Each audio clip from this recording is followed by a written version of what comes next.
antes da gente entrar no assunto mesmo da nossa aula, que é essa análise de processos de áreas livres e áreas que vão para disponibilidade, a gente tem que entender o que é isso. Julie, tá, eu cheguei aqui, tem pouco tempo, né? Tô tendo o primeiro contato aí com essa questão de processos minerários ontem, então preciso que você me explique isso. Pois bem, vou lhe explicar. Como falamos na aula de ontem, a gente tem o direito de prioridade. E o que é o direito de prioridade? É que o primeiro a chegar naquela área, a requerer naquela área, desde que faça o requerimento de forma correta, de forma como a norma diz, ele vai ter prioridade sobre aquela área. Então, é por isso que você fala, Júlio, mas como uma empresa de Cachoeiro do Itapemirim tem áreas na Bahia, tem áreas no Ceará, tem áreas em Goiás, como que é isso? Ora, essa empresa foi esperta, viu que a área estava livre, viu que lá tinha um potencial para aquele determinado bem mineral que ela quer extrair, e aí fez o requerimento. Por quê? Porque vale o direito de prioridade. Aí o que acontece? Antes, né, não vou lembrar exatamente quando, né, mas antes de começar essa questão de requerer áreas, lá no curso, inclusive, tem o histórico, né, de como era a legislação, desde o comecinho, como foi mudando. Essa questão da prioridade já existe há algum tempo, eu não vou lembrar a data agora exatamente, né, mas tem lá uma aula só sobre essa parte histórica, isso ajuda a gente a entender bastante coisa, né, do nosso ordenamento atual. Bem, e aí era muitas áreas livres. Só que aí as pessoas foram requerendo essas áreas, algumas foram caindo e ficaram livres novamente. Então, imagina, para você entender, imagina que o Brasil, né, com nenhum requerimento, com nenhum processo, né, descobrimos o Brasil hoje, já tem essa lei que a gente tem hoje, já tem essa norma que a gente tem hoje, e aí vale o direito de prioridade. Ora, eu tenho o território inteiro para fazer um requerimento de pesquisa, né? Ou um requerimento de pesquisa, ou um requerimento de PLG, seja lá o que for. E aí, a regra é, eu só posso fazer requerimentos em áreas livres, ou seja, uma área que ainda não tem nenhum processo ali. Porque se eu fizer um requerimento numa área que não está livre, uma área que está ou com um processo regular, ou que tem um processo lá embaixo que, por exemplo, está aguardando edital de disponibilidade, o que vai acontecer com esse meu requerimento? Esse meu requerimento, ele vai ser indeferido. E aí a Amanda trouxe uma excelente questão. Isso aqui tem que ficar muito claro. Por quê, Amanda? Olha só. A Amanda perguntou assim: área em disponibilidade é a mesma coisa que área livre? Não, Amanda, é justamente o contrário. O nome, o termo disponibilidade pode causar esta confusão. Ora, Julie, se você fala que uma área está para disponibilidade, então ela está disponível para mim? Não, ela está disponível para a ANM ofertar no edital. Então, entenda a disponibilidade, já que fica praticamente impossível a gente fazer essa diferenciação, né, entre a área que vai para disponibilidade, a área que está disponível. Você entenda, área que vai para disponibilidade, área apta para edital de disponibilidade, que ela está disponível não para a gente, né, não para mim, para o meu cliente, para vocês fazerem um requerimento. Ela está disponível para a ANM e a ANM vai decidir o que fazer com ela, tá? Nesse caso, ofertar em algum edital. Então, se você já trabalha com isso há algum tempo, para você é muito óbvio quando eu falo, essa área vai para disponibilidade. Você já sabe que ela não está livre. Mas para quem está começando a trabalhar com isso agora, está começando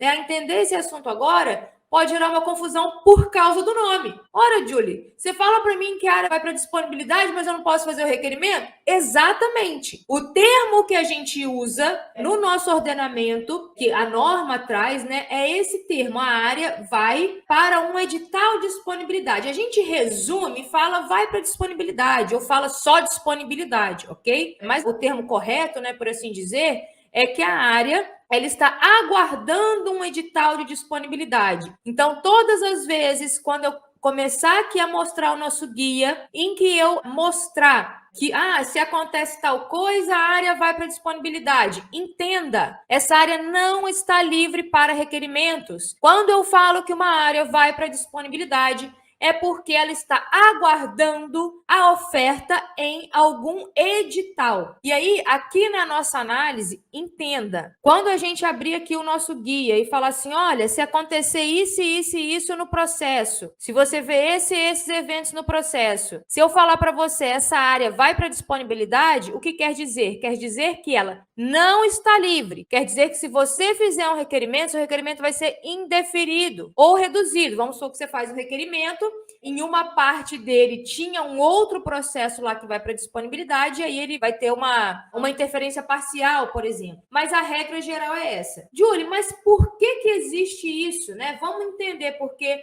Quem meu aluno sabe, eu sempre falo isso nas aulas, que a gente tem que estudar as coisas entendendo o porquê daquilo. Quando a gente entende o porquê daquilo, fica muito mais fácil da gente assimilar e da gente entender aquilo que a gente quer entender, aquilo que a gente está estudando. Então, Julie, como assim? Se teve um processo lá e alguém perdeu, por que ela não fica livre de novo para outra pessoa fazer o requerimento? Bom, o porquê disso a gente teria que conversar com as pessoas que fizeram a norma, tá? Mas vamos entender aqui a lógica, né? Qual a lógica que a gente pode extrair isso? Então, voltamos no exemplo que eu dei. Vamos supor que a gente chegou aqui, todas as áreas livres, e aí, eu fiz vários requerimentos, só que a gente foi perdendo essas áreas. E essas áreas não ficaram livres para outras pessoas. Então, é como se, olha, eu dei para você a oportunidade, essa área estava inicialmente livre, eu dei para você, é como se a União, né, o governo, digamos assim, nos falasse, eu dei para você essa oportunidade de fazer esse requerimento numa área livre. A partir do momento que você não quis mais essa área,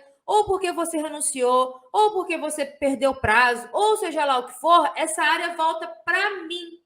Então, essa é a ideia. Então, Julie, por que essas áreas que perderam processos, que tinham processos lá e os processos caíram, né, por algum motivo, por que outras pessoas não podem requerer de novo? Porque a ideia é essa, né? Entenda assim que assim fica fácil de você entender. Olha, a área estava livre, você fez o requerimento, eu te dei a oportunidade para fazer pesquisa ou lavra, ou seja, né, e aí vai depender do regime, né, nessa área, você não cuidou bem, ou não quis essa área, ou não achou o que você queria, e eu te dei essa primeira chance, essa chance está dada, agora essa área volta para mim, União, né, para mim, no caso a NM, didaticamente, né, mas voltaria assim para a União, e eu que vou ofertá-la da maneira que eu quiser. O que é isso? É o edital de oferta pública e leilão de áreas. Quando a gente analisar um processo e chegar à conclusão de que esse processo vai para disponibilidade, quer dizer que ele vai aguardar a ANM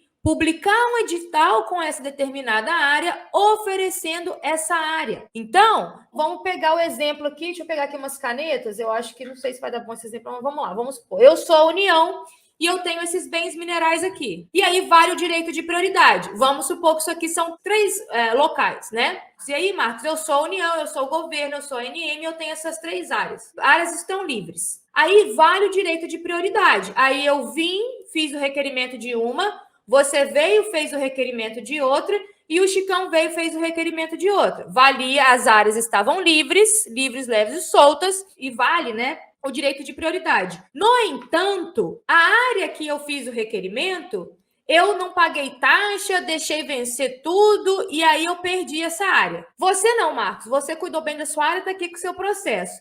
E o Chicão também fez o requerimento na área dele, com a prioridade, e aí ele foi lá, fez a pesquisa, né, porque o Chicão é geólogo, faz pesquisa mineral, e aí ele chegou lá, não achou o que ele queria, estava procurando ouro, o Chicão não achou ouro nessa área, e falou, NM, fiz aqui o requerimento, mas não tenho o que eu quero lá, toma aqui um relatório negativo. A sua área, Marcos, tá com você, aqui. A área que eu não cuidei direito e a área que o Chicão não quis mais, volta para a NM, ela não fica livre de novo. Então, a área que eu não cuidei direito e a área que o Chicão fez a pesquisa e não tinha o que ele queria lá, que apresentou o relatório negativo, essas áreas não ficam livres de novo para o Flávio vir. É como se a gente tivesse nossa primeira chance e aí tivemos, e aí beleza, você não quis essa área, você não cuidou, deixou cair, ou você apresentou um relatório negativo, ou não pediu prorrogação, né, dependendo do regime, ótimo. Eu sou a União, eu tenho a propriedade dos bens minerais e agora essas áreas voltam para mim. Elas ficam disponíveis para mim, para que eu oferte ela nos editais. Essa é a ideia. E por isso que é importante a gente saber analisar esses processos minerários. Imagina que chega alguém querendo fazer um requerimento, fala, não, Júlia, eu quero que faz um requerimento aqui nessa área, tá? Faz um requerimento para mim, aí eu analiso e falo, olha, fulano, essa área aqui eu analisei e essa área, ela não está livre. Essa área está aguardando um edital de disponibilidade, né? Fiz aqui a minha análise. Ah, mas eu acho que está livre porque fulano deixou cair justamente. A fase que fulano deixou cair esta área, né? Ou o que aconteceu nesse processo dele faz com que essa área não fique livre novamente para você requerer. Ela volta para a MM, ou seja, fica aguardando o edital de disponibilidade. E aqui no canal tem vídeo, tem mais de um vídeo falando sobre edital de disponibilidade. Mas a ideia é essa. Ficou claro?